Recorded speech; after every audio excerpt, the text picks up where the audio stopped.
बिस्मिल्लाहिर्रहमानिर्रहीम। कुलकांदा नामी एक शहर है जहाँ एक किसान अपने खेतों में बीज बो रहा था। सुबह का वक्त था। इलाके का नवाब सैर करता हुआ वहाँ से गुजरा।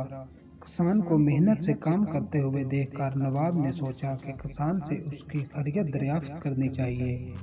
वो घोड़े से उतरा और खेत के किनारे पहुंचकर किसान से पूछा, कितना कमा लेते हो?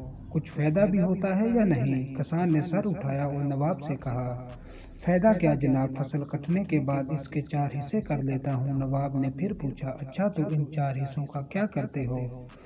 किसान ने जवाब दिया, एक हिस्सा तो हुकूमत के टैक्स पे चला जाता है, दूसरा हिस्सा कर्ज चुकाने में ख़त्म होता है, तीसरा हिस्सा उधार देता हूँ और बाकी चौथा हिस्सा ऐसे ही बांट देता हूँ।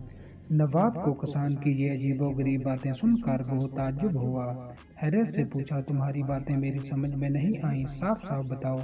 तुम कर्ज चुकाते भी हो और देते भी हो, ऐसा कौन सा कर्ज है जो हर फसल पर अदा करते हो और फिर भी खत्म नहीं होता, और वो कौन है? चौथाई रकम तुम यूं ही उड़ा देते हो। किसान ने जवाब दिया, जनाब बात दरअसल ये है कि मेरे वालिद ने एक साहूकार से रकम उधार ली थी। वालिद के मरने के बाद इसका सूद मैं अदा करता हूँ। एक हिस्सा टैक्स देने के, दूसरा हिस्सा ये अदा हो जाता है और तीसरा हिस्सा किसे उधार देते हो? नवाब ने पूछा।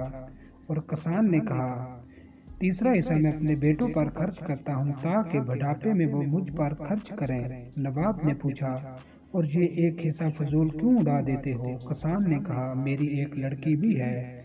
आपको पता है कि आजकल जहेज के बिना शादी नहीं होती और जहेज एक फजूल रस्म है। चौथा हिस्सा इसके जहेज के लिए रखता हूँ।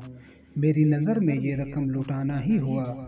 नवाब इसकी मदलल गुफ्तगू से बहुत मुतासर हुआ और एक बड़ी रकम उसे इनाम के तौर पर देकर रुखसत हो गया।